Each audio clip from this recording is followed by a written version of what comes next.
사도행전 10장 1절에서 8절에 기록되는 말씀, 우리 한 목소리를 같이 봉독하도록 하죠. 시작. 가이사랴 고넬료의 사람이 있으니 이달리아 부데라 하는 군대의 백부장이라. 그가 경건하여 온 지방과 더불어 하나님을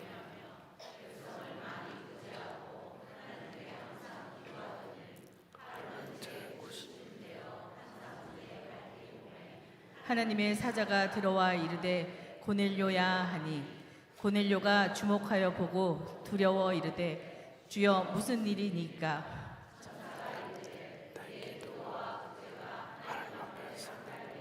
기억하신 바 되었으니 내가 지금 사람들을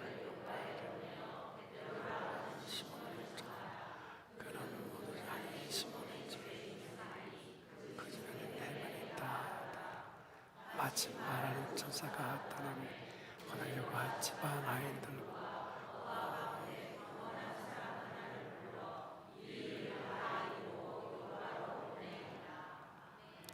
한번 따라하겠습니다. 복음으로 살리고 키우고 고치는 중앙교회. 옆에 있는 분한테 그런 교회 됩시다. 한 번 더 이뻐지셨습니다. 한 민족의 구원이, 그리고 우주적인 복음의 확산이 일개 가족에서부터 시작됐다. 놀라운 일이죠. 그것도 이방 사람 고넬료의 가정에서 시작됐다. 사실 고넬료의 오늘 직업을 얘기하고 있죠. 군대. 이미 군을 제대하신 분들은 대략 알 겁니다. 군대 서너 개가 모여서 소대가 되고, 소대 서너 개 5개까지 모여서 이제 중대가 되고, 중대 3개에서 5개가 모이게 되면 대대가 되죠. 로마에서는 이미 군대를 이만큼 아주 체계적으로 관리를 했습니다. 그래서 한 대대에 600여 명의 군인들이 있었어요. 근데 그 600여 명을 다 관할할 수 없으니까 100명씩 나누었다고 그래요. 그래서 100명씩 나누어서 관할하는 사람을 백부장이라고 불렀습니다. 로마에서 백부장을 보낼 때는 이탈리아대 특별히 아주 엄격하게 훈련되고 뭔가 사리 분별이 명확하고 또 충정심이 있는 사람들이 주로 이탈리아대 군에 예속된 사람이었다고 그래요. 근데 이들이 하는 주업은 이제 식민지 나라에 가가지고 반란이 소요되거나 반란이 일어나면 그것을 제압하는 업무와 임무를 갖게 된 겁니다. 그러다 보니 평상시에는 얼마나 엄격하게 훈련을 받았을지 안 봐도 알겠죠. 그리고 아주 편안한 시간이라 할지라도 긴장을 풀지 않는 그런 백부장의 위치였던 것을 우리가 짐작할 수 있습니다. 그들의 어떤 생활의 태도는 그냥 짜여진 시간 안에서 그 형식 안에 있었는데, 놀라운 것은요, 오늘 그 식민지 안에 패전국에 섬겼던 신을 한 군대 백부장이 섬겼다라는 게 이게 이슈거리가 되는 거예요. 숱한 많은 백부장이 있었겠죠. 그리고 많은 인물들이 있었겠죠. 그런데 그 장교들 가운데서 이미 패전 나라가 된 그 나라의 신을 마음에 섬기고 신앙으로 부끄럽게 여기지 않는 한 인물, 그 사람이 오늘 성경 가운데 주요 인물로 나오는 것입니다. 사실 사도행전의 1장부터 9장까지 주로 메인 주인공이 베드로가 주인공입니다. 그래서 예루살렘과 유대 안에 있는 이야기의 내용으로 시작되었다가 거기에서 거의 교회가 어느 정도 완성이 되어가요.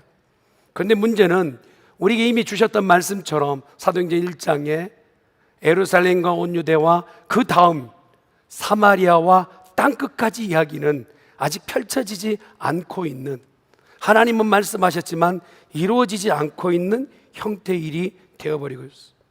누구를 택하셔서 이 놀라운 일을 하실지 아마 하나님도 사람들을 많이 보셨겠죠. 또 누구를 통할 것인가 아마 고심하지 않으셨겠어요. 그런데 오늘 이방인 가운데서 군대에 속하여 있는 백부장이라는 이 한 사람, 그것도 이탈리아 부대에 있는 고넬료라는 사람을 택한 것이죠. 당시 유대인들에게 로마 군인은 그 백부장은 구원과는 굉장히 거리가 멉니다. 신앙과도 거리가 멀고 하나님과도 거리가 멀어요. 그리고 어느 곳에 예배하러 간다, 그 예배 문화에도 익숙치 않은 사람들이에요. 그런데 성경은 이 백부장 고넬료에 대한 얘기를 할 때 경건하여 온 집안과 더불어 하나님을 경외하고 백성을 많이 구제하고 하나님께 항상 기도하더라. 이 성향과 성격을 얘기해요. 그래서 사도행전 10장을 끌고 가려고 하는데 누구를 택하여 끌고 갈 것인가? 이 복음을 만방에 증거해야 되겠는데 누구를 택하여 이 일이 진행될 것인가? 여러분, 오늘 고넬료는 한 개인이 예수 믿어 회심한 사건으로만 보아서는 안 돼요. 그 구원은 이미 이루어졌지만 거기에서만 멈춘 것이 아니라 본격적으로 세계 복음화에 물꼬를 튼 사람이 누구냐? 누구를 통하여서 세계 만방의 복음이 열리는 역사가 있게 되었느냐? 바로 고넬료 한 사람이란 말이에요. 이 핵심적 인물. 많고 많은 교회들 가운데 왜 중앙교회가 처음 시작되었는가? 왜 여기 서 있는가? 여러 교회 중에 한 교회, 그 개념이 아니라 우리를 여기에 세우신 것은 고넬료와 같은 심정으로 세계 만방의 복음이 증거되는 터와 그 물꼬를 트는 교회가 되기를 예수님의 이름으로 축복합니다. 그 마음으로, 그 생각으로 우리만 좋다, 우리끼리가 아닌 하나님께서 고넬료를 통하여서 세계 만방의 복음의 통로를 여셨던 것처럼 우리 중앙교회를 통하여서 세계 만방의 복음이 증거되고 다음 세대까지 복음이 증거되는 역사가 있기를 간절히 축원합니다. 이미 사도들은 그 마음의 결정이 아주 단단한 거북이 등껍질처럼 저 인간은 안 돼, 저 인간은 예수 못 믿어도 구원 못 받아 하는 것으로 이방인과 사마리아 사람들을 아예 편견의식으로 바라봅니다. 그러니 사마리 땅에도 교회를 세우지 않고 이방인들에게 아예 복음을 전하지 않는 그런 형태, 심지어는 베드로조차도 하나님께서 명확하게 꿈을 주셨으나 그의 마음에서는 거부되어지는 이런 시스템, 이런 상황이었다는 것. 편견과 담을 뛰어넘을 자가 누굴까? 예수를 믿을 때 저 인간은 안 돼요가 아니라 저 인간도 하나님이 택하시면 됩니다라고 하는 그렇게 믿음으로 고백하는 자 누구일까? 우리가 주목해 봐야 될 그러한 모습 아니겠어요? 오늘 가이사라는 그 지역은 한 도시인데 요빠와 거리가 멀지 않아요. 32마일 정도 떨어져 있는 그런 해양 항구 도시입니다. 지금 말하면, 한국으로 말하면 무슨 인천이나 또 목포나 그런 배들이 들어오는 문물의 그런 최정 장소이겠죠. 그런데 헤롯의 분봉 왕들이 시저, 가이사라라고 하는 뜻은 시저라는 얘기거든요.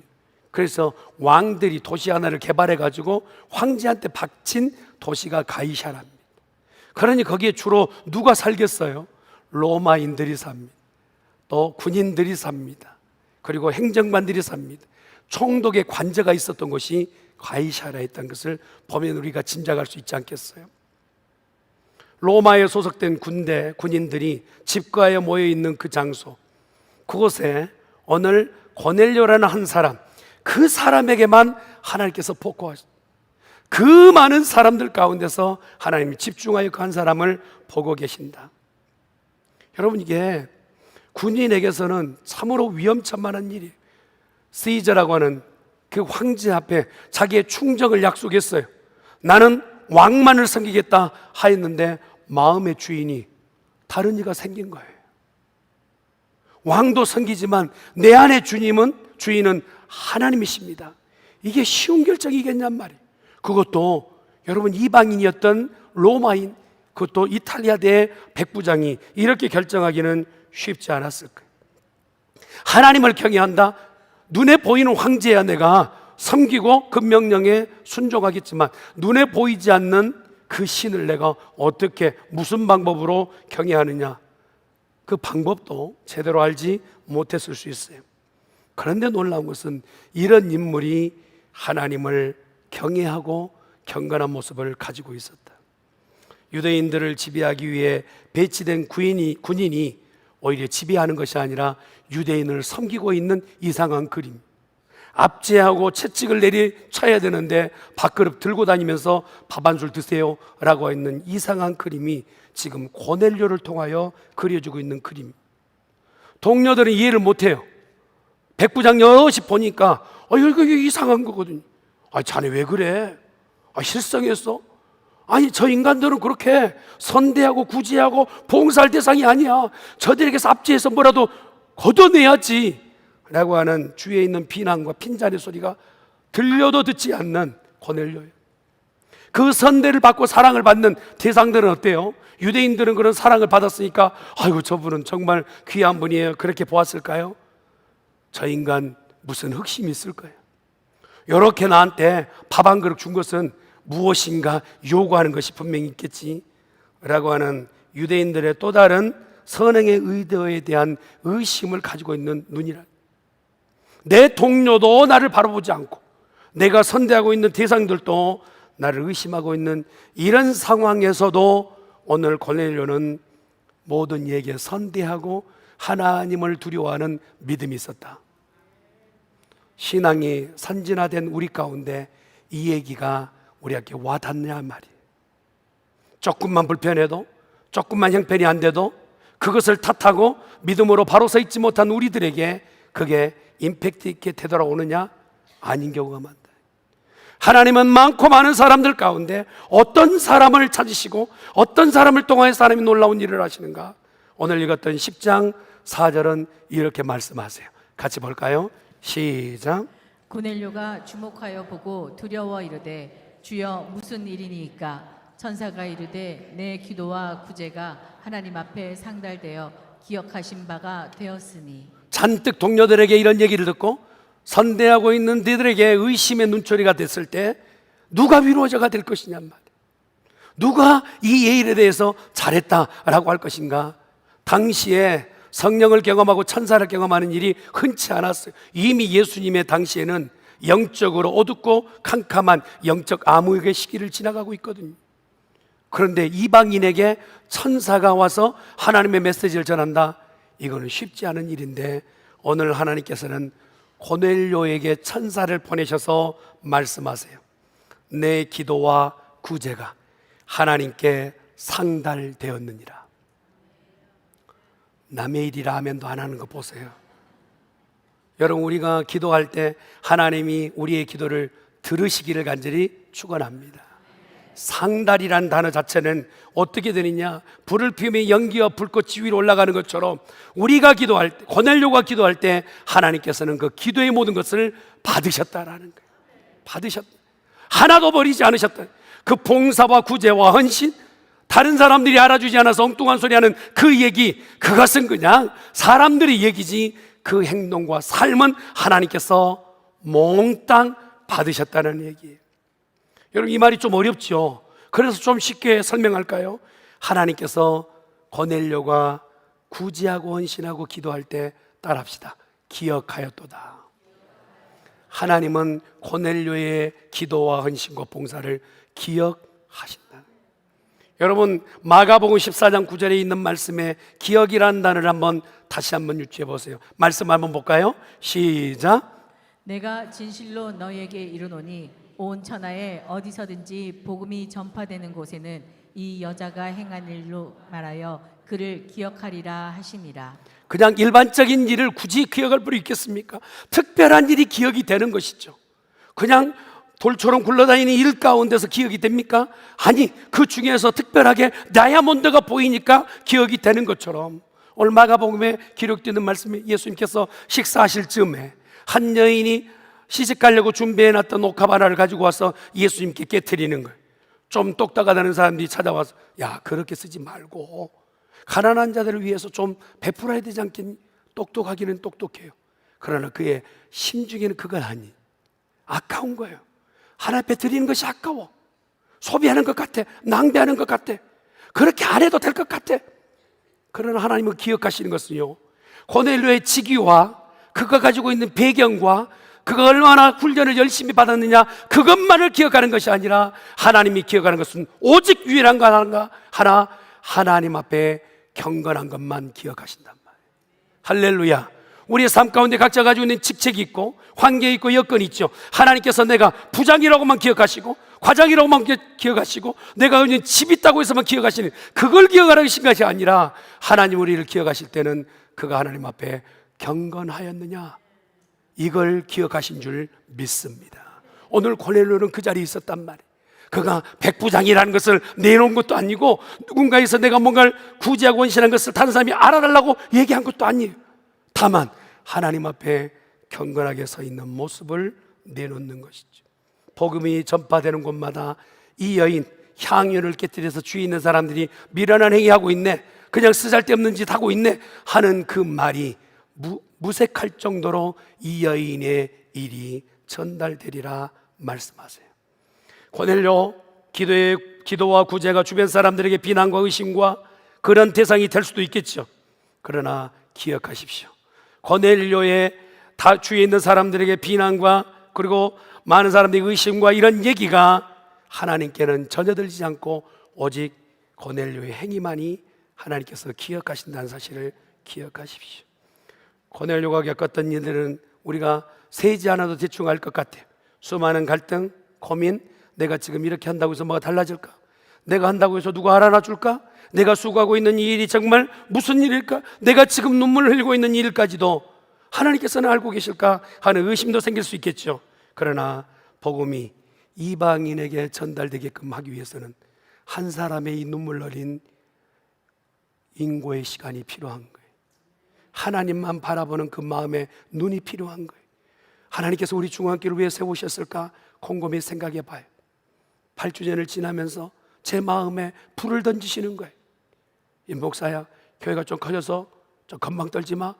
저 건방 안 떨어요. 하나님 숫자가 좀 늘었다고 해서 그거 누구한테 잘난 척하지, 그거 아니에요. 주님, 내 마음속에 더 많은 성도들, 더 복음이 전달되게끔 헌신하고 봉사하고 충성하는 것이, 누가 알아주든 안 알아주든 누가 나를 인정하든 하지 않든 하나님만 바라보고 나가는 성도들 모임 되기를 원합니다. 우리 중앙교회가 어느 곳에 내놔도 고넬료와 같은 믿음의 인물들이 가득한 교회 되기를 원합니다. 우리가 허락하신 사회적 직위, 이것도 하나님 주셨어요. 우리가 가지고 있는 집, 형편, 여건, 이 모든 것도 다 주셨어요. 모든 사람이 삶의 방향으로 이것을 가지고 삽니다. 그러나 하나님께서 셈하시는 것은 그것 아니, 하나님 앞에 경건하게 사는 것인 줄 믿습니다. 그러기에 우리의 삶의 관심은 오직 이 자리의 모든 것을 하나님을 경외하고 하나님 앞에 더욱더 경건한 모습으로 사는 우리 중앙의 가족이 되어야 될 줄 믿습니다. 갈라디아서 6장 9절에 기록되는 말씀 보세요. 같이 한번 봅니다. 시작. 우리가 선을 행하되 낙심하지 말지니 포기하지 아니하면 때가 이름에 거두리라. 사랑하는 성도 여러분, 시온이라는 선지자가 있어요. 여러분, 예수님이 이 땅에 오실 때 그 메시아만을, 그리스도만을 기다렸던 한 인물, 평생을 기다렸는데 안 오시는 거예요. 그래서 하나님이 원망했느냐? 아니요, 내 인생 숨이 끊어질 때까지 주님 오실 줄 믿습니다 하였더니 예수님 40일쯤에 이제 새아이가 40일 성전에 보여줬을 때 그가 먼저 보고 알아보는 거예요. 하나님, 이 노종이 그리스도를 보고 죽음에 임하게 하신 것 감사합니다. 사랑하는 성도 여러분, 선한 일을 하다가 낙심될 때 낙심 안에 갇혀 있지 말고 믿음으로 승리하는 성도 되기를 간절히 축원합니다. 오늘 또 하나님은 우리와 동행하고 계세요. 구체적이게 아주 디테일하게 하나님 우리의 삶 가운데 개입하고 계신 줄 믿습니다. 여러분, 저는요, 어느 누구라도 하나님에 대해서 의심 갖고 믿음 없는 말 한다 할지라도 저는 그럴 수 없어요. 우리 교회가 여기까지 이사오는 모든 과정 가운데 하나님은 당신이 살아계심을 보여주신 줄 믿습니다. 분명히 살아계시. 그러면 이 경건이란 말이 어렵잖아요. 그래서 이 경건의 말을 좀 풀어보니까 무슨 말이냐, 우리가 경건이라는 단어가 추상적으로 그냥 둥둥둥 떠라, 어떤 게 그냥 손 뒤로 하고 이렇게 돌아다니는 것이 경건인가? 그런 개념이 아니에요. 유세베이아라고 하는 헬라어를 보니까 참된 예배하는 자가 경건한 자예요. 할렐루야. 여러분, 예배하러 모이셨잖아요. 여러분이 이미 경건으로 입문하신 줄 믿습니다. 근데 문제는 뭐냐?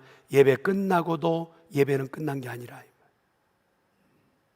집에 가도 예배요, 직장에도 예배요, 삶의 터도 예배요, 내가 화장실에 앉아있든 무엇을 하든지 그것이 예배라고 생각하는 자가 진정한 경건한 자인 줄 믿습니다. 그래서 다시 한번 풀자면, 이 경건이 참된 예배라면 어떻게 사는 것이 경건이냐? 거룩하고 흠없이 사는 삶인 줄 믿습니다. 디모데전서 4장 7절 말씀 보세요. 같이 봅니다. 시작. 망령되고 허탄한 신화를 버리고 경건에 이르도록 내 자신을 연단하라. 여러분, 제가 이렇게 이사 올 즈음에 나름으로는 하나님 앞에 정말 내 힘으로는 도저히 이렇게 모든 과정 가운데서 벅차요. 감당이 안 돼요. 성도님들이 안고 있는 그 심적 부담과 앞에 있는 담임 목사가 안고 있는 부담은 조금은 차이가 있지 않겠습니까? 그래서 금식한다고 금식하며 자랑할 것은 아닌데 그렇게 금식하다가 체중이 쫙 빠져가지고 이게 폼이 나요. 그래서 어떤 성도님이 그러시더라고요. 목사님 참 핏이 납니다. 핏이 나. 근데 조금 지나니까 이렇게 돼버렸어요. 건강하기 위해서, 체중을 줄이기 위해서는 훈련이 많이 필요하잖아요.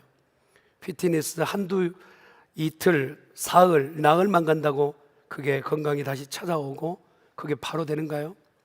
계속 훈련하여 자기 자신을 새롭게 만들어내야 돼. 그래야만이 건강이 유지되는 것처럼 영적인 경건이란 그냥 놔둔다고 되는 게 아니, 매일 영적으로 훈련하는 자가 돼야 돼. 아멘. 가만두면 그대로 되느냐? 절대 그런 일은, 여러분 놀라지 마세요. 그런 일은 안 일어납니다. 가만두면 그냥 가만히 쓰게 돼요. 그러나 매일 나 자신이 훈련되어졌을 때 그때야 비로소 경건 안으로 한 발짝 더 나아가게 될 줄 믿습니다. 여러분, 예배가 잘 안 되던 사람이요, 마음으로 결정해 보란 말이에요. 수요 예배는 그분들만 나가시지 나와는 상관없다 했던 분이 예배를 한번 결정해 보란 말이에요. 기도는 나하고 담 쌓고 살았던 인생이 8주년 기념에 내가 한번 기도를 결정해 보란 말이에요. 영적으로 뭔가 경건으로 나가려면 훈련이 돼야 되겠는데, 이전의 삶으로 계속 다람쥐 쳇바퀴 돌듯이 나 죽을 때까지 나 건드리지 마세요, 이게 아니라 경건으로 나갈 때 훈련되어지는 성도 되기를 예수님의 이름으로 축원합니다. 그래서 이브리서 12장 8절은 이렇게 28절 말씀 시작. 그러므로 우리가 흔들리지 않는 나라를 받았은즉 은혜를 받자.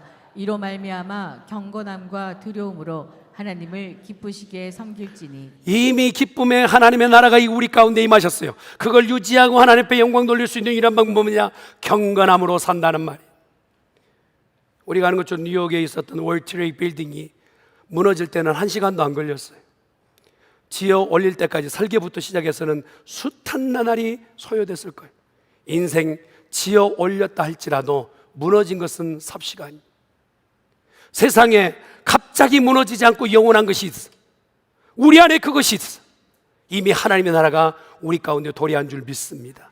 그렇다면 우리가 이것을 잘 유지하고 복원해야 되겠는데, 보호해야 되겠는데, 그러기 위해서는 날마다 훈련하는 성도가 되어야 될 줄 믿습니다. 이 세상의 잠깐의 기쁨 때문에 나의 영원한 낙을 팔아버리거나 이미 천국의 시민권을 취득했음에도 불구하고 세상의 그 권한 때문에 이 시민권조차도 값싸게 여겨버린다면 오늘 우리 중앙교회가 나아갈 바는 어둡고 암담할 거예요. 그러나 하나님께서 우리에게 주시는 이 미래에 대한 영원한 소망을 가지고 우리 안에서 어떤 것도 건드리지 못하는, 흔들리지 않는 구원에 서 있다면 우리는 경건한 자들이 되어야 될 줄 믿습니다. 세상 사람은 내일 죽을 줄 모르고 오늘 먹고 마시자 노세 젊어세 노세 그래. 그러나 그날이 이미 당도에 있는지도 몰라. 사랑하는 성도 여러분, 이 땅에 사는 동안 내일 죽을 것 같이 믿음 생활하기를 간절히 축원합니다. 이런 말을 제가 들은 적이 있어요. 일할 때는 100년 살 것 같이 하고 믿음 생활할 때는 내일 죽을 것 같이 해라. 이 긴 문장을 한번 외워보시길 바랍니다. 시작. 일을 할 때는 100년 살 것 같이 하고. 할렐루야. 근데 예배 끝나고 나가면 바뀌어버려. 믿음 생활은 100년 살 것 같이 하는 거예요. 내일 하지, 모레 하지, 내년에 하지. 아니, 어쩌면 우리가 생각한 것보다 더 빨리 그날이 올 수도 있어. 그러니 날마다 경건한 우리 중앙의 가족들 되길 간절히 축원합니다. 어떻게든지 이렇게 훈련을 쌓게 되면 하나님께서 은혜의 폭우를 열어주신단 말이에요. 은혜의 포화를 열어주세요. 그래서 그 많던 사람에게 하나님께서는 집중적으로 그 사람 한 사람에게 은혜를 쏟아 공급하시는 거예요. 급하니까 천사도 보내시고, 급하니까 음성도 주시고, 급하니까 그 감동도 주시고, 은혜의 자리를 허락하여 주셔서 하나님께서 놀라운 은혜를 공급해 주시는 줄 믿습니다. 사랑하는 성도 여러분, 저는 우리 중앙교회 모든 아버지들에게 여러분 격려합니다. 가정을 이끌기 위해서 얼마나 수고들 하고 계세요. 그러나 여러분들 칭찬하고 격려합니다. 여러분은 가정의 영적인 기둥이십니다. 영적인 경건을 회복하십시오. 믿음으로 서 계십시오. 그러면 가정은 바로 될 줄 믿습니다. 사랑하는 어머니들을 격려하기를 원합니다. 여러분도 얼마나 가정살림하면서 얼마나 힘드세요. 그런데 격려합니다. 여러분 엎드려 있는 자리가 기도 자리 될 수 있기를 간절히 축원합니다. 여러분이 기도하기 시작하면 자녀들에게 잔소리할 필요가 없게 돼요. 아버지와 어머니가 믿음으로 경건의 자세를 갖추게 되면 오늘 고넬료 가정처럼 예배를 하자 말자 얘기도 안 해도 고넬료가 서면 그 자동적으로 예배 장소가 되는 거예요. 그리고 그들에게 감동 주신 것으로 여러분 군인 월급이 돼야 얼마나 되겠어요. 한 달 월급 다 털어서 오늘 말씀 보니까 많은 것으로 구제하였다. 보통 보면요, 우리 교회는 그런 사람, 우리 교회가 손이 커요. 여전도 회장부터 굉장히 손이 커. 뭘 하면 그냥 음식 어마어마하게. 근데 우리 교회 말고 저기 우간다 중앙교회 뭘 줘도 그냥 째째하게. 여러분 우리 교회가 뭘 하면 복이 될 만큼 하시길 간절히 축원합니다. 아멘. 고넬료가 그랬단 말이에요. 정말 더 많은 것으로 큰 것으로 공급하였던 그 하나님은 눈여겨보시는, 그가 경건한 것도 보시지만 구제하고 하나님 앞에 헌신하는 것을 보게 되었어요.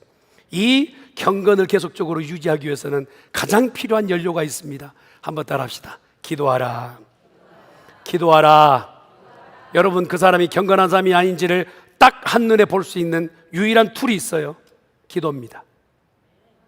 기도하는 자는 천인이 말하지 않아도 그 사람은 경건한 사람. 아침에 눈을 떠 밤잠 들 때까지 밥만 많이 먹고 그렇게 생만 살다가 이불 덮고 자는데 그렇게 세월을 지내고 있다면 여러분 정신 차리세요.